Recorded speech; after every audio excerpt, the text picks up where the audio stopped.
দেখো, তাহলে আজকের ক্লাসে রয়েছে এবিটি টেস্ট পেপার থেকে একটা গুরুত্বপূর্ণ লেটার রাইটিং। ঠিক আছে, তো এটা দেখো, এডিটরকে চিঠি বলেছে। এডিটরকে চিঠি লেখার ক্ষেত্রে কি করতে হয়? প্রথমে তোমাকে লিখতে হবে টু দা এডিটর, পত্রিকার নাম দ্য স্টেটসম্যান, ঠিকানা 4 নম্বর 4 স্কোয়ার, কলকাতা 7001। আর একটা জিরো হবে, 4টে জিরো, 7 401। ঠিকানা লিখলে যে পত্রিকায় তুমি খবরটা পাবলিশ করবে সেই পত্রিকার নাম আর পত্রিকার ঠিকানা।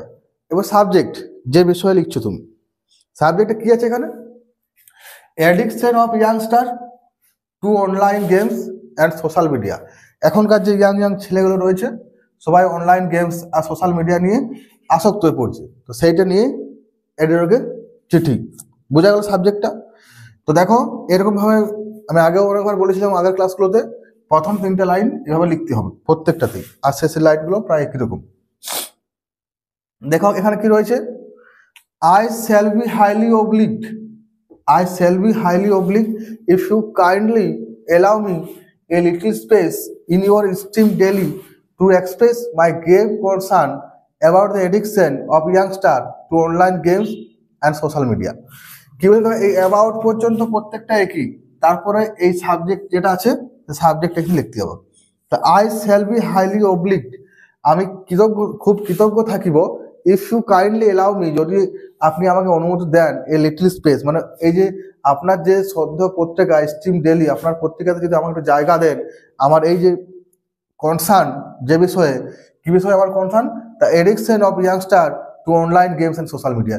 তো এই ব্যাপারে যে ব্যাপারে আমি লিখছি সেটা আপনার পেপারে একটু ছাপানোর অনুমতি চাইছি, সেই অনুমতি চাইয়ে প্রথম লাইনটা শুরু করছি।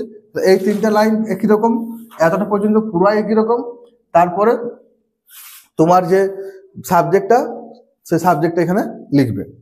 এবার দেখো, তাহলে এই অ্যাডিকশন নিয়ে আমাদেরকে 2-4 কথা বলতে হবে। In present it is seen that, এই যে সিন বা সিনটা জায়গায় তুমি অবজার্ভ করতে পারো, সিন করতে হবে এমন কোনো কথা নয়, অবজার্ভ করতে পারো। In present it is seen that most of the youngster are addicted in smartphone. তাহলে এই বর্তমান সময়ে আমরা কি দেখতে পাই? বেশিরভাগই কম বয়সী ছেলেমেয়েরা সবাই স্মার্টফোনের প্রতি এডিক্টেড, আসক্ত।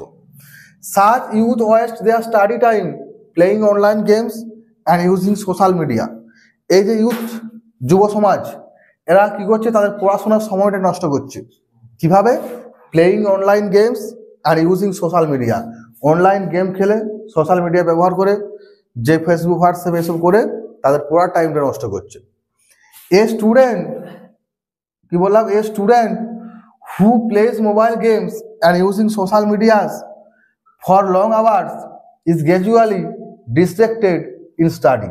তাহলে একজন ছাত্র যে সবসময় মোবাইল ফোনে গেম খেলছে, সবসময় সোশ্যাল মিডিয়া চালাচ্ছে, সে আস্তে আস্তে পড়াশোনা থেকে বিচ্যুত হয়ে যাচ্ছে, পড়াশোনার মধ্যে থাকছে না। ঠিক আছে, ফোনটা কাটো, একটু ফোনটা কাটো। ডিস্ট্রাক্টেড ইন স্টাডি, পড়াশোনা থেকে কি হচ্ছে? বিচ্যুত হয়ে পড়ছে। Sometimes few youth May relate to anti social activities using mobile network. কখনো কখনো ফিউ ইউথ, কিছু কিছু যুব সমাজ, মানে কিছু যুবক, কিছু ছেলে কি করে? মে রিলেট, রিলেট মানে জড়িয়ে পড়া। কিসে জড়িয়ে পড়ে? টু অ্যান্টি সোশ্যাল অ্যাক্টিভিটিস, অসামাজিক কাজকর্ম করে। এগুলো সব পয়েন্ট আছে বলে এগুলো লিখিয়েছি, পরীক্ষার পয়েন্টগুলো দেওয়া থাকবে, সেই পয়েন্টগুলো থেকে সেন্টেন্সগুলো তৈরি করবে। তাহলে youth May relate to anti social activities using mobile network, বিভিন্ন মোবাইল নেটওয়ার্কের মাধ্যমে বিভিন্ন অসামাজিক কাজে জড়িয়ে পড়ে। দেখবে ছেলেগুলো কি হয়? অসামাজিক কাজে বিভিন্ন রকম অ্যাপস ট্যাপস আবিষ্কার হচ্ছে, সেইখানে টাকা পয়সা দিয়ে এগুলো টাকাগুলো নষ্ট করছে, বিভিন্ন অসামাজিক কাজে জড়িয়ে পড়ছে।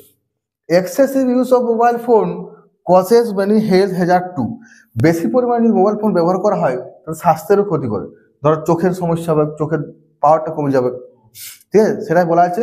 কি কি হেলথ হ্যাজার্ড হয় তো কিছু বলিনি, কারণ এত তো বলার জায়গা নেই, না হলে বলা যেত। তাহলে excessive use of mobile phone বা মোবাইল ফোনস দেখতে পারো, কোনো সমস্যা নেই। কজেস মেনি হেলথ হ্যাজার্ড, বিভিন্ন শারীরিক সমস্যা সৃষ্টি করে। এতটা পর্যন্ত হলো বিষয়বস্তু। এবার লাস্টেরটা আবার একই রকম, এখানে একটুকু চেঞ্জ করা হয়েছে। I would therefore request to the guardians. এইখানে দেখো অন্য জায়গায় আমরা অথরিটি লিখি, এখানে গার্জেন লিখেছি, কারণ আমাদেরকে তো ফোন ব্যবহার করছে ছেলেরা, গার্জেনকে সতর্ক করতে হবে। অথরিটি কি করবে এখানে, তাহলে ওই জন্য অথরিটির জায়গায় গার্জিয়ান লেখা হয়েছে।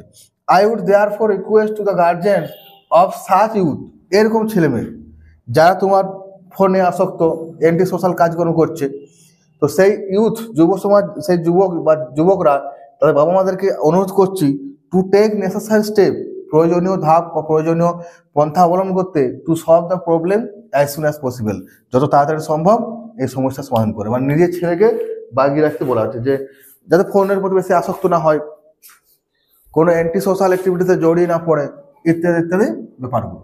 এবার এইখানে যেহেতু শেষ হলো, ঠিক আছে, এবার শেষে কি লিখতে হবে তোমাদেরকে সেটা দেখো।